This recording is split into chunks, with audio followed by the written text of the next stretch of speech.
That Christmas Eve, the biting cold of Ohio seeped through my thin jacket as I stood before the glossy oak door. The phone in my hand was still warm from my grandfather's brief call. "Dorian, come over right now. I'm at your parents' new house," he had said, his voice brimming with joy, as if he were waiting to share a wonderful secret. Grandpa Will, a successful businessman always busy with his construction company in Chicago, rarely had time to visit. Just the thought of seeing him made me smile, despite the bone-chilling cold of the winter night. I pushed the door open and immediately the warmth from the fireplace and the savory aroma of roasted meat enveloped me. Grandpa sat at the head of the dining table, his eyes sparkling like stars when he saw me. He stood up and hugged me tightly, his familiar woody cologne making me forget all my exhaustion in an instant. "Dorian, do you like this house?" he asked, his voice full of pride, as if he had just handed me a priceless treasure. "Yes, it's a beautiful house, Grandpa," I replied, trying to keep my voice steady. "But it's my parents' house." A moment of deafening silence followed. Grandpa's face stiffened, his eyes widening as they darted from me to my father, Gregory, then to my stepmother, Susan, sitting across the table. My father, who always maintained a calm demeanor, suddenly turned pale, his hand trembling as he held his wine glass. Susan coughed, forcing a strained smile, but her eyes glinted with panic. "Your parents' house?" Grandpa repeated, his voice dropping as cold and sharp as the night wind outside. "Dorian, explain yourself." I didn't understand what was happening, but a sense of unease surged within me. I glanced at my father, waiting for an explanation, but he only lowered his head, avoiding my gaze. Susan quickly interjected, her voice trembling. "Will, there must be a misunderstanding. This is the family's house." But Grandpa didn't look at her. He looked at me, and in that moment I knew a terrible secret was about to be revealed. "Hello, my name is Dorian Marston. The story I'm about to tell is about the years I lived in the shadow of injustice, sidelined by my own family. If you've ever felt like you didn't belong anywhere, like you were treated as an outsider, then perhaps you'll understand me. But even if you haven't, I still want you to hear this story. A story about a boy who grew up with a heart full of scars, and how he found light amidst the darkness. I was born in a small suburban town in Ohio, where the streets were lined with golden leaves in the fall, and everyone knew each other like family. But my family was different from the others. My mother, Diana, passed away shortly after giving birth to me due to medical complications I still don't fully understand. All I know is that she was the only light I never got to meet. My father, Gregory Marston, was a stern man who always kept his distance from me, as if my existence was a reminder of the pain he wanted to forget. When I was 3, my father remarried Susan, a woman with a cold smile and calculating eyes. They had a son together, Benjamin, or Ben as everyone called him. Ben was the center of their world. To my father, Ben was the pride and the future of the Marston family. To Susan, Ben was everything she lived to protect and spoil. And me? I was the stepchild, the unwanted kid, the faint shadow in the house I called home. From a young age, I felt the difference. When I was 5, I remember sitting in the corner of the living room watching Ben receive a remote-controlled toy car, the kind every kid dreamed of. I got a used plastic car with chipped wheels, which my father said was good enough for me. "Ben needs new things to develop his intellect," Susan said, as if I wasn't worthy of anything better. When I got high grades at school, my father would just nod and say, "Not bad, but don't get complacent." Meanwhile, if Ben got a C, the whole house would celebrate as if he'd won a Nobel Prize. I wasn't a jealous kid, honestly. I just wanted to be loved, to be acknowledged, even just once. But as the days passed, I realized that in my father's and Susan's eyes, I was never good enough. Susan would say things like, "Dorian, why don't you try to be more like Ben?" Or, "You should be grateful to live in this house." Those words, no matter how softly spoken, cut into me like knives. I started to wonder, was I really a burden? Was I truly unworthy of love? Our family wasn't poor, but we weren't rich either. My father worked as a manager at a local insurance company while Susan stayed home as a housewife, doting on Ben like he was a little king. I wasn't allowed to complain because my father always reminded me I was lucky to have a roof over my head. But that roof never truly felt like mine. My room was a tiny attic space with a creaky old bed and a window overlooking a dark alley. Meanwhile, Ben had a spacious room filled with toys and posters of famous bands. Once I asked my father why I couldn't have a room downstairs like Ben, and he snapped, "Don't ask for too much, Dorian. Know your place." I grew up with words like those, reminders that I wasn't important in this family, but I didn't let myself drown in sorrow. I learned to smile, to pretend everything was fine, even though a storm raged inside me. I told myself that one day I would escape the shadow of this family and prove I wasn't the useless person they thought I was. When I was 18, I graduated high school with decent grades, though no one at home noticed. I dreamed of going to college, becoming an engineer, or doing something to make Grandpa, the only person who truly cared about me, proud. But that dream was quickly crushed. One evening, when I asked my father about applying for scholarships or loans for college, he looked at me with cold eyes.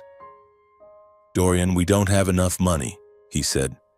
"Ben needs to be prioritized. He has great potential, and we have to invest in him." I stood there, stunned, feeling like the world was collapsing beneath me. Ben, the brother who only played video games and hung out with friends, was the one chosen to fulfill his potential? I didn't argue. I didn't cry. I just nodded and left the room. That night, I lay on my old creaky bed, staring at the cracked ceiling, and promised myself I would rise on my own. If my parents didn't believe in me, I would believe in myself. I started working at a Walmart in town, first as a cashier, then as a stockroom worker. The job wasn't easy. Long night shifts, working through holidays, and dealing with difficult customers left me exhausted. But I didn't complain. Every dollar I earned was a small step toward escaping my family. I rented a small, run-down apartment with stained walls and a leaky faucet, but at least it was mine. I no longer had to hear Susan's snide remarks or see my father's disappointed looks. Meanwhile, Ben was fully supported by our parents. He attended a prestigious private school, drove a brand-new car our father bought, and never had to lift a finger. Once, Susan came to the store where I worked, saw me behind the cashier counter, and smirked. "Dorian, this is what you're doing? Such a shame. Ben will never have to do menial work like this." I gritted my teeth, forcing a smile, but inside I wanted to scream, "Why? Why wasn't I worthy of the same opportunities as Ben?" Those years I lived in loneliness. I didn't have many friends because I spent most of my time working and saving money.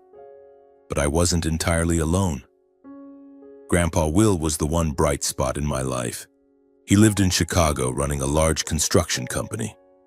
He was a man of work. Occasionally, when he had time, he would call me. Those calls were my lifeline. He talked about his projects, asked about my life, and always said, "Dorian, you're a strong young man. Don't let anyone make you think otherwise." I never told him how my father and Susan treated me. I didn't want him to worry, and part of me feared that if I spoke up, he'd think I was weak. Grandpa was the only one who told me about my mother. He said Diana was a gentle woman who loved books and dreamed of a fair world. He blamed himself for not being there when she gave birth to me, as work had kept him away. "If I had been there, things might have been different," he said, his voice choking. I didn't blame him. I only wished I could have met her even just once to know I had been loved. As the years passed, I grew accustomed to my independent life. I learned to fix the plumbing in my apartment, cook simple meals, and keep my heart from breaking further. But deep inside, there was always an emptiness, the void of a family I never truly had. I didn't know that while I was trying to build my own life, a great secret was being hidden by my father and Susan, a secret that would change everything. When I was 21, I was still living in my tiny rented apartment on the south side of town, working night shifts at the supermarket. Empty mornings, simple meals, and interrupted sleep had become so routine that they no longer felt unusual. I didn't have much, but I had my freedom, my own space, and a shred of self-respect that I had paid for with years of silent endurance. One early summer afternoon, while I was processing payments at the employee checkout, my phone buzzed. It was a text from Susan. "Come to the new house tonight. Address is 1432 Hollow Creek. Small party." I read the message 3 times, staring at the screen as if it would explain itself. I had never heard them mention anything about moving. There had been no hint that they were looking for a new house, and certainly no one had asked if I wanted to move in with them. I hesitated. Part of me wanted to ignore it, to act as if nothing had happened. But then I thought, maybe this was a chance to reconnect even just a little. Even if it was just a polite gathering, I wanted to go. Maybe to congratulate them. Maybe to prove that I was no longer the sullen, quiet kid I used to be. I had changed. And I thought, maybe they had too. I stopped by a small liquor store near the supermarket and picked out an affordable bottle of red wine, then swung by the embroidery shop to collect a handkerchief I had ordered the previous week. A small gift with the initials GM embroidered on it.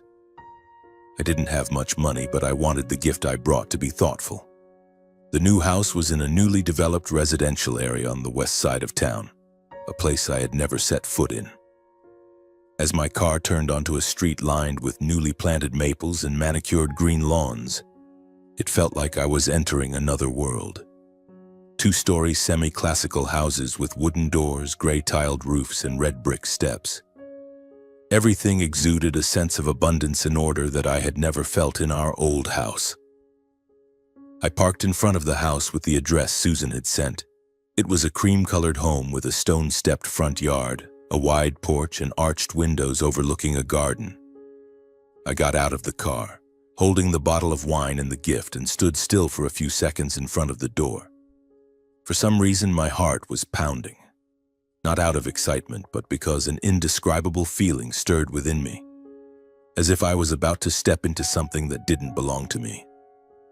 Susan opened the door. She was wearing a silk dress, her makeup meticulously done. "Oh, Dorian, come in," she said, her smile as thin as the layer of blush on her cheeks. I stepped inside and looked around.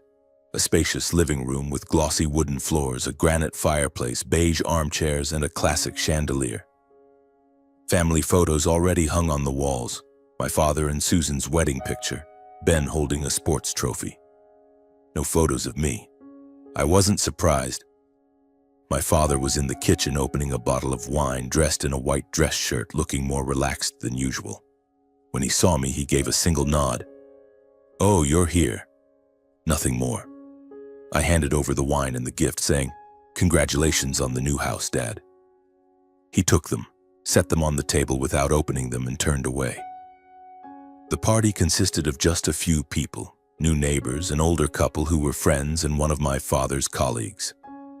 They chatted animatedly about the neighborhood, rising property prices, interior design, and the pool they planned to build in the backyard. I sat in a corner, silent, listening. No one asked where I was from. No one noticed that I poured myself water instead of wine. "We had to search forever to find this house," Susan said to the person next to her, her voice brimming with pride. "Luckily, we closed the deal just before the market prices shot up. Gregory has a great eye for houses." My father nodded, smiling, not denying it. I sat there, trying to smile along. I genuinely wanted to congratulate them, not for the house, but because I believed they had finally found something that made them happy. I didn't know that in that moment I was congratulating them for taking a gift that rightfully belonged to me. That night, when I returned to my rented apartment, I opened my phone, intending to send Grandpa a quick message to check in. But I hesitated. He was getting older and busy. I didn't want to bother him. I set the phone down, lay on my bed, and stared at the peeling ceiling. Then I drifted off to sleep, completely unaware of the truth lying silently beneath my feet like an unexploded bomb. After the day I attended the housewarming party, everything seemed to return to its old rhythm, or at least the half-hearted routine I had long grown accustomed to. No one mentioned that day again. No one asked what I thought of the new house, and of course, no one brought up the possibility of me moving in with them. But something strange started happening. From that point on, for every major holiday, Thanksgiving, Christmas, Ben's birthday, even my father and Susan's wedding anniversary, I received an invitation to their house. They weren't warm, heartfelt invitations, but curt text messages. 6 p.m., come for dinner. Ben's looking forward to seeing you. We have guests. Be on time. I went, not because I believed they had changed, but because I still felt the duty of a son. Each time I brought a small gift, carefully chosen and wrapped by hand. But my gifts were usually set aside, unopened in my presence, and no one offered a clear word of thanks. And the strangest thing was, they started pulling me into family photos. The first time was that Christmas. Susan called me over saying, "Dorian, stand closer to Ben, we're taking a family picture." I was surprised but stepped forward. My father stood in the middle, his arm around Ben's shoulders. I stood at the edge of the frame, forcing an awkward smile. As the camera clicked, I felt like I had just stepped into a wordless play, and I was the supporting character thrown in to fill out the cast. In the times that followed, they kept pulling me into photos. At first, it was with the whole family. Later, sometimes just with my father. Once, Susan even placed her hand on my shoulder, smiling brightly. I didn't understand what was happening. Before, I had always been excluded from moments like these. The photos hung in the old house never featured me. So why were they doing this now? I asked once lightly after Ben's birthday dinner. Why have we been taking so many family photos lately? Susan laughed and said, "Oh, we just want to capture memories. You're part of the family too, aren't you?" I nodded, but my heart felt heavy. I wasn't naive. I knew something wasn't right, but I couldn't put a name to it. I only felt like I was being led along, forced into a fabricated frame I had never belonged to, as if I were playing the role of the harmonious eldest son in a photo meant for display, not as myself. And then, on Christmas when I was 23, the truth finally came to light. It was bitterly cold that day. I had just finished my shift at 4:30 in the afternoon, sitting in my rented apartment drinking coffee, planning to show up a little late as usual. Just enough to make an appearance, eat a few bites, take a few photos, and leave early. My phone rang. It was Grandpa. "Dorian, come over right now. I'm at your new house, 1432 Hollow Creek. I wanted to surprise you." I froze. Grandpa was here? In Ohio? He rarely left Chicago. His construction company always kept him tied up. I quickly threw on my jacket and rushed out the door. My mind swirled with questions. Why didn't he tell me he was coming? And why was he at my father's house? When I arrived, the house was glowing with Christmas lights. Wreaths hung on the door and the twinkling lights of a Christmas tree shimmered through the window. I knocked, my heart pounding. Susan opened the door, her smile stiffening when she saw me. "Dorian, why are you—" She stopped, her eyes darting over my shoulder, and I heard Grandpa's voice from inside. "Dorian, come in, my boy." Grandpa stood in the living room, tall and imposing, his silver hair gleaming under the chandelier. He hugged me, a tight embrace that carried both excitement and a hint of tension. "I wanted to surprise the whole family," he said, looking around. "This house, it's wonderful, isn't it? Are you happy living here?" I hesitated, a wave of unease rising within me. I don't live here, Grandpa. I just visit." Grandpa's face changed. His smile vanished and his eyes narrowed, shifting from me to my father, Gregory, who stood near the fireplace, a glass of wine in his hand. Susan quickly jumped in, her voice syrupy. "Will, there must be a misunderstanding. Dorian likes living independently, don't you, dear?" She looked at me, her eyes practically commanding me to agree. But Grandpa didn't look at her. He fixed his gaze on me, his voice lowering. "Dorian, tell me the truth. You don't live here?" I took a deep breath, feeling the weight of the entire room pressing down on my shoulders. "I live in a rented apartment, Grandpa, on the south side of town. I pay for it with my supermarket wages."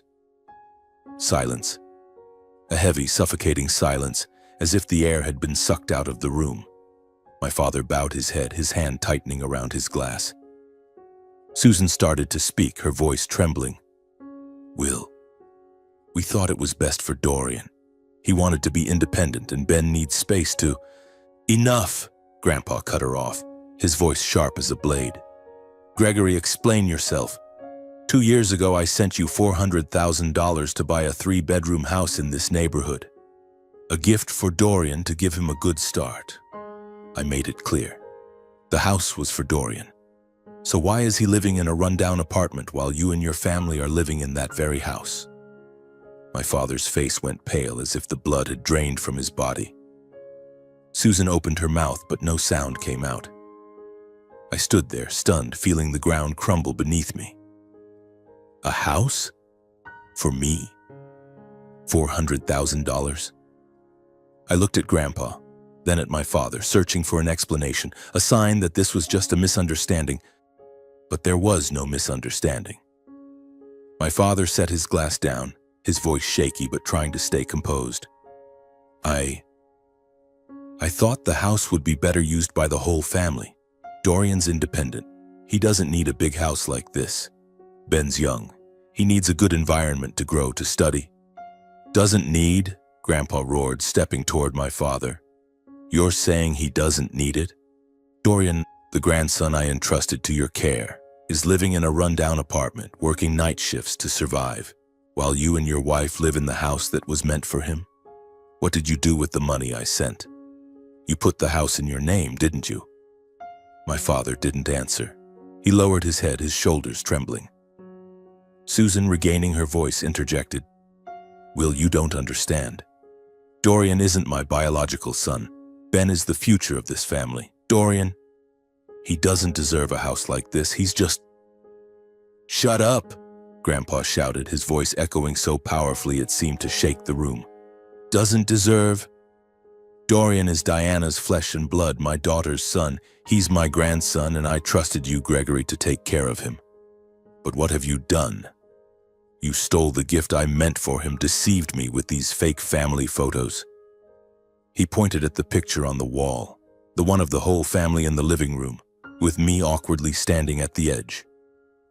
I thought Dorian was living happily here. I believed the photos you sent.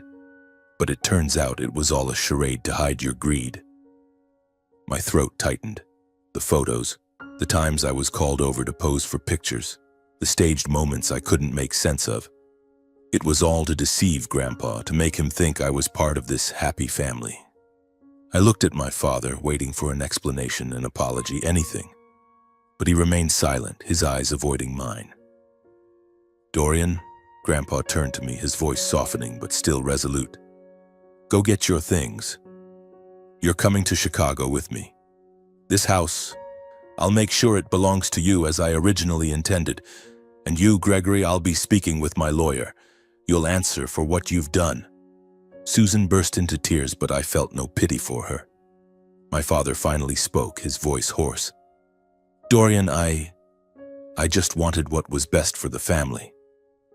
Best for the family, I repeated, my voice calm but cold.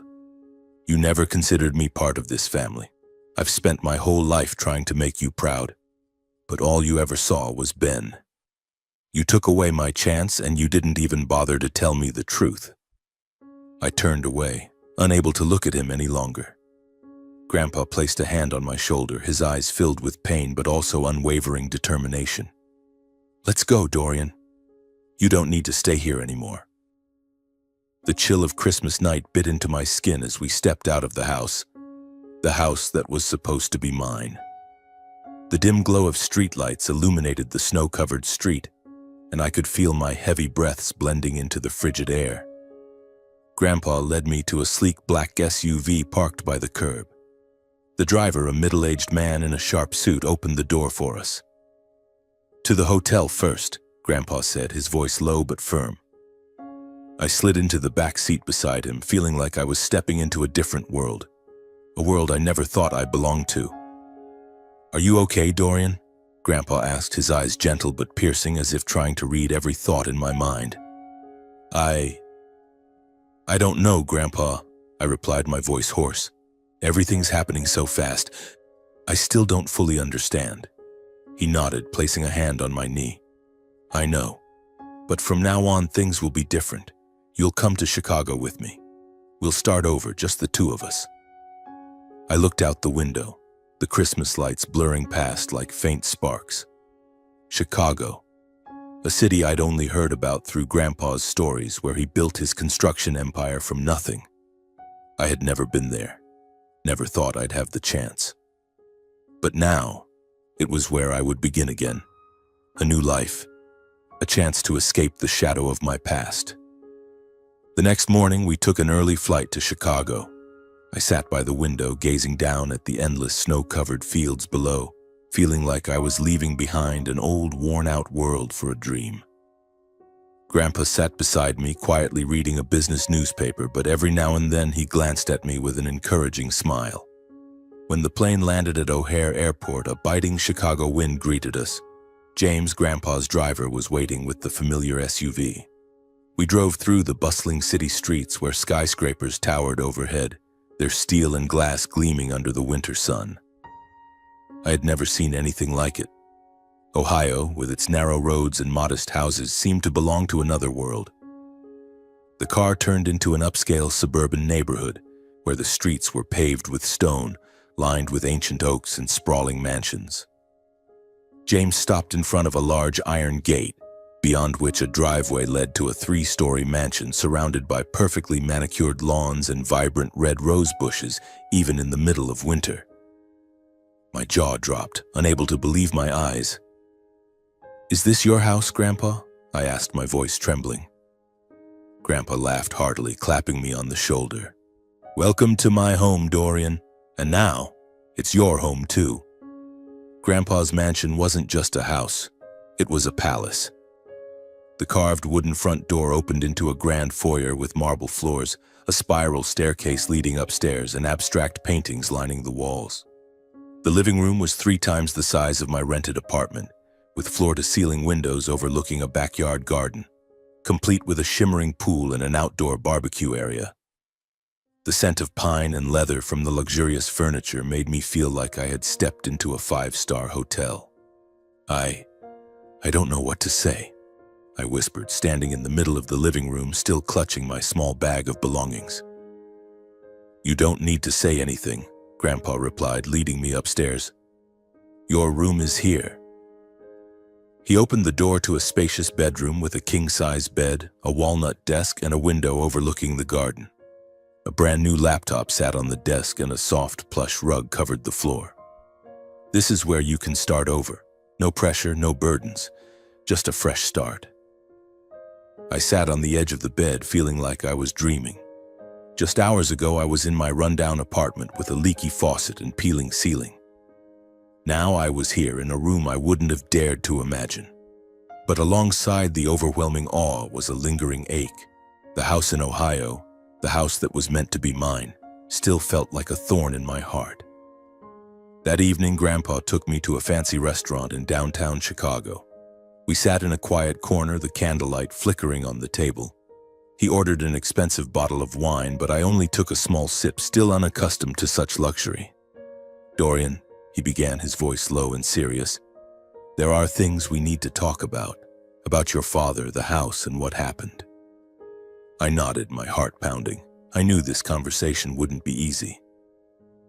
2 years ago, I sent Gregory $400,000 to buy the house in Hollow Creek. I wanted it to be a gift for you, a foundation for you to build your future. I was busy with the company, unable to oversee the purchase myself, so I trusted Gregory to handle it. I thought he would follow my wishes. He paused, his eyes darkening. But I was wrong. I clenched my fists under the table, trying to keep my voice steady.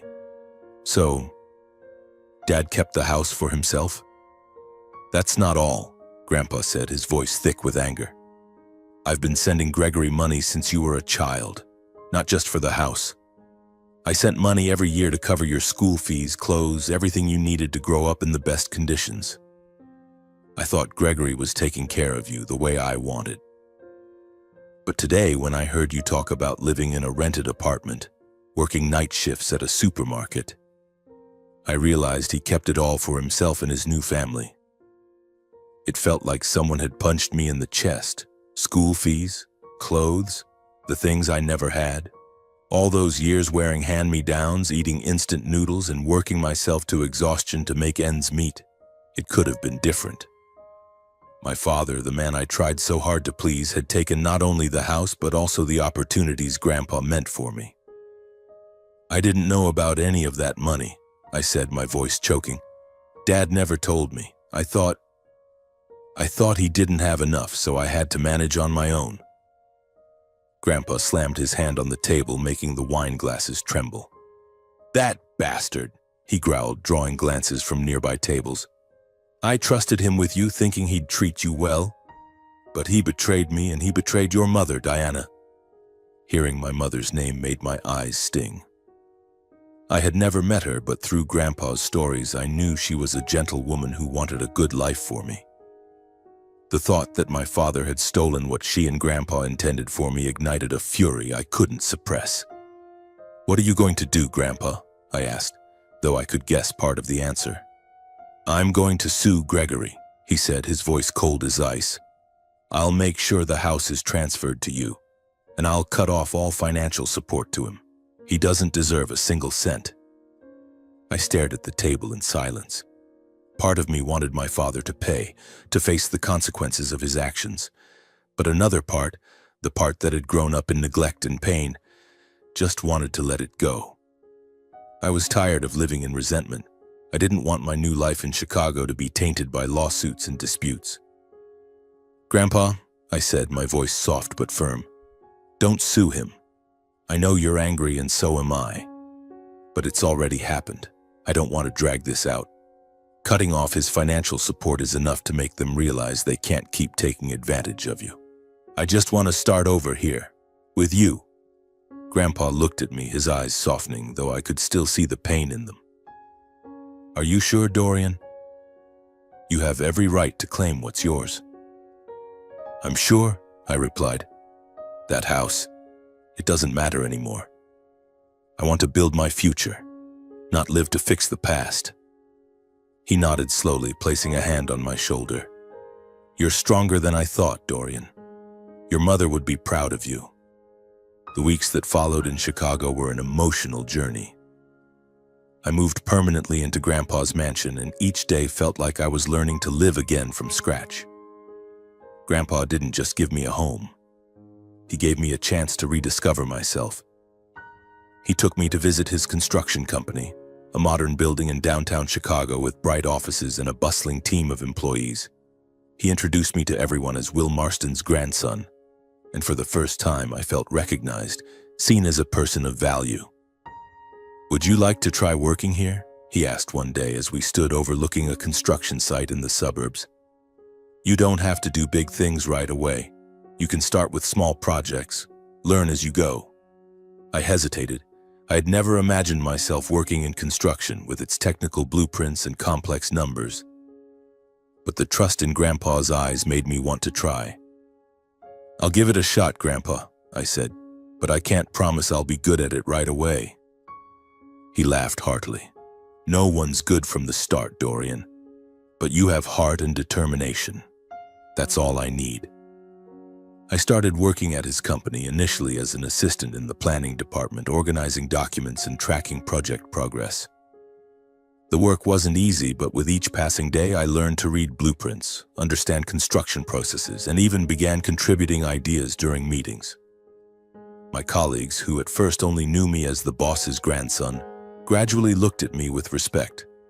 They saw me work hard, stay late to finish tasks, and refuse to rely on Grandpa for special treatment. Outside of work, I began exploring Chicago. I walked through its lively streets, visited museums, and spent hours in coffee shops, reading books, or simply watching people pass by. For the first time in my life, I felt like I had time to breathe, to dream, to become a better version of myself. Though life in Chicago gave me hope, the scars of my past didn't fade easily. Some nights I lay in the comfortable bed in my new room but dreamed of my old rented apartment, hearing Susan's mocking voice or seeing my father's cold gaze. I wondered if I truly deserved this life or if it was all a dream that would vanish. Grandpa noticed when I grew quiet. One evening, as we sat by the fireplace, he handed me an old framed photo. It was my mother, Diana, smiling brightly, holding a small dog. "Your mother always wanted you to be happy," he said. "I couldn't be there for her when she needed me most. But I won't let that happen with you." I held the frame, tears silently falling.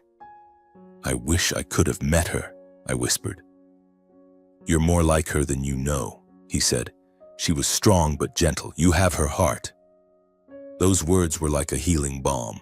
I started keeping a journal, writing down my thoughts, dreams, and even my pain. I no longer wanted to run from my past. I wanted to face it, understand it, and let it make me stronger. One morning, about 3 months after moving to Chicago, I received a letter from Ohio. The envelope had no sender's name, but the familiar handwriting made my heart tighten. It was from my father. I opened it, my hands trembling. Inside was a single sheet of paper with short handwritten lines. "Dorian, I know I have no right to write this letter. What I've done is unforgivable. I was wrong to keep the house, to keep the money your grandfather sent for you. I let the pain of losing your mother turn me into a terrible father. I don't expect your forgiveness, but I want you to know I regret it. Susan and Ben have moved out of the house. I'm in the process of transferring ownership to you, as your grandfather intended. I hope one day you can look at me without seeing disappointment. Gregory." I read the letter 3 times, my emotions a mix of anger, pain, and a faint sense of relief. I didn't know if I could forgive him. The years of being abandoned, treated as an outsider, couldn't be erased by a single letter. But I knew I didn't want to carry resentment forever. I showed the letter to Grandpa. He read it, silent for a long time, then said, "It's your decision, Dorian. If you want to take the house, I'll help you. If not, I'll respect your choice." I thought about the house in Hollow Creek with its green lawn and warm fireplace. It had once been my dream, but now I didn't need it to feel worthy. "I don't want the house, Grandpa," I said. "I want to sell it and use the money to go to college. I want to become an engineer like I always dreamed." Grandpa smiled, his eyes sparkling with pride. "That's my grandson." I enrolled in a university in Chicago, majoring in civil engineering. With Grandpa's support and the money from selling the house, I began the educational journey I once thought was impossible. The first days at school weren't easy. I was older than most of my classmates, and the complex technical concepts kept me up late studying. But I didn't give up. Whenever I felt like quitting, I thought of my mother, Grandpa, and the promise I made to myself. I wouldn't let my past define my future. In Chicago, I also found new friends, people who didn't know my past but liked me for who I was. I joined an engineering club where I met Emma, a smart girl with a radiant smile who teased me for my habit of taking detailed notes. For the first time, I felt like I had a community, a place where I belonged. Grandpa remained my greatest anchor. He wasn't just a guide, but a friend, always reminding me that I was stronger than I thought. Some evenings we sat by the fireplace, sharing stories about my mother, about the days he built his company, and about my dreams. The house in Ohio was sold, and the money was deposited into my tuition account.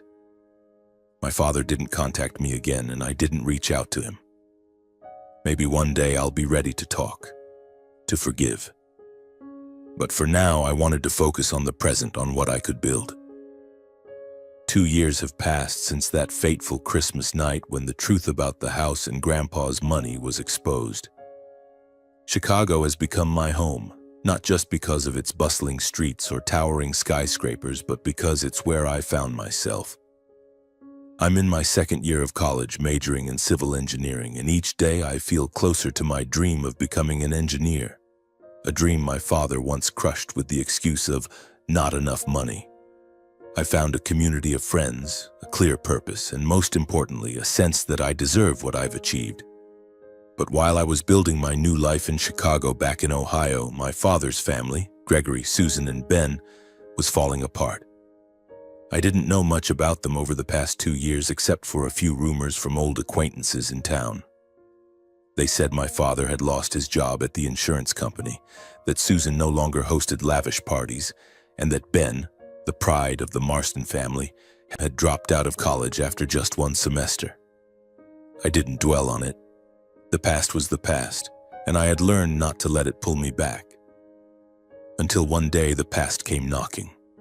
One late autumn afternoon while I was studying for midterms in the university library, my phone buzzed.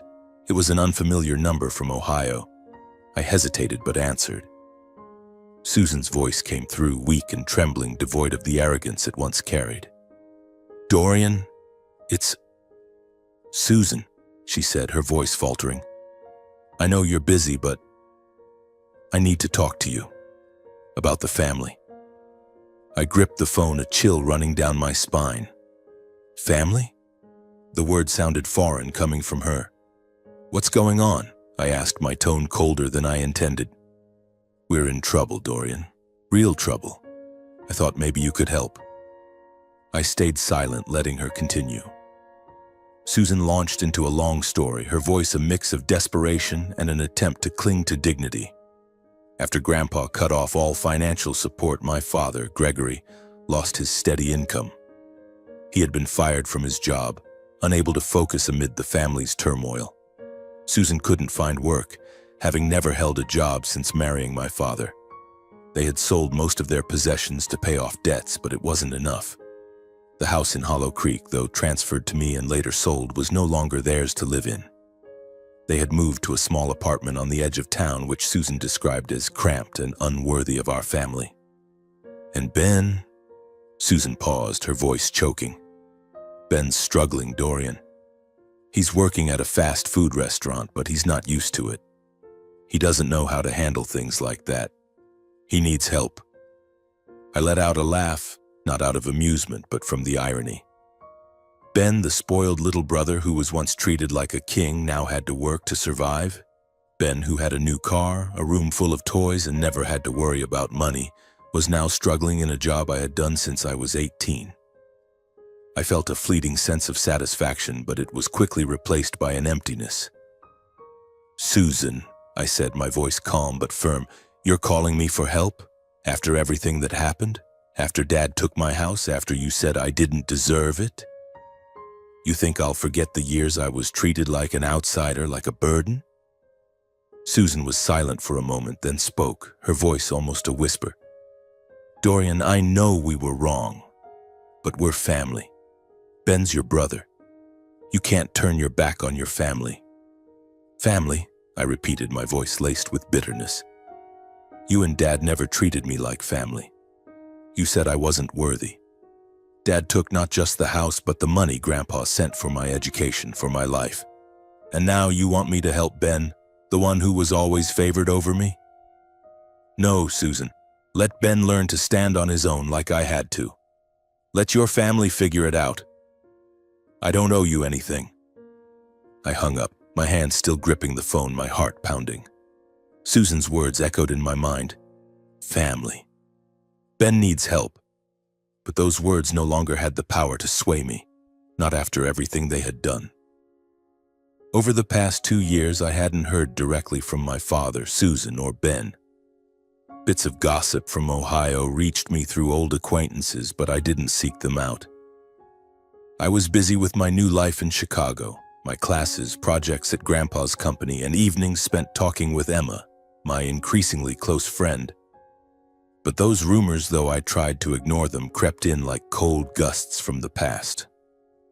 My father, Gregory, had once been a confident man, always maintaining a calm, authoritative presence in the family. He worked at the insurance company with a salary that supported a comfortable lifestyle for Susan and Ben. But after that Christmas night 2 years ago, when Grandpa cut off all financial support, everything began to unravel. His company faced market struggles, and he, distracted by family tensions, couldn't hold on to his managerial position. He was fired 6 months after the incident and hadn't found stable work since. The savings he had accumulated from Grandpa's money meant for me, had been squandered on luxuries. A new car for Ben, family vacations and parties to keep up appearances with neighbors. When Grandpa's money stopped coming, they could no longer sustain that lifestyle. Susan, once proud of being the perfect housewife, couldn't adapt to earning a living. She had never worked, never needed to. Her skills were limited to hosting parties and shopping. When the family had to move out of the Hollow Creek house, the house I sold to invest in my future, they relocated to a small 2-bedroom apartment on the edge of town, which Susan called unworthy. The apartment was cramped and run down, with stained walls and a leaky plumbing system, a painful contrast to the luxurious house they once called home. They sold Ben's car, his expensive toy collection, and even Susan's prized jewelry. But the debts kept piling up, from mortgage loans to unpaid bills. Ben, the brother once hailed as the future of the Marston family, dropped out of college after one semester. Accustomed to being pampered, he couldn't handle the pressure of academics or responsibility. Instead of continuing his education, Ben took a job at a fast food restaurant in town. But that job, standing behind a counter, dealing with demanding customers and working long shifts, was something he wasn't prepared for. Ben, who once mocked me for doing similar work, now faced the reality that he lacked the skills or patience to succeed in such an environment. His co-workers complained that he was slow, unfocused, and prone to mistakes. He was fired after 3 months and since then bounced from job to job, never lasting long. I learned these details not because I sought them out, but through whispers from old acquaintances in Ohio. A few of Grandpa's friends still in touch with him shared the story of Gregory's family's downfall as a cautionary tale. They said Susan was now trying to sell products online, without success. My father worked part-time at an auto repair shop, but the income wasn't enough to cover living expenses. They lived in hardship, and for the first time they faced the reality I had known since childhood: scarcity and the struggle to survive. A month after Susan's call, I received another letter from my father. It wasn't an apology like the last one, but a plea. He wrote that the family was on the brink of bankruptcy. The apartment they rented was now at risk of eviction due to unpaid rent. Ben, after being fired from his third job, had given up on finding steady work and started hanging out with a bad crowd, drinking and causing trouble in town. My father wrote that he had no one else to turn to, that I was their last hope. He used the word family repeatedly, as if it could awaken some sense of duty in me. I read the letter in my room at Grandpa's mansion, sitting on the king-size bed I still wasn't entirely used to. Each word felt like a knife reopening old wounds.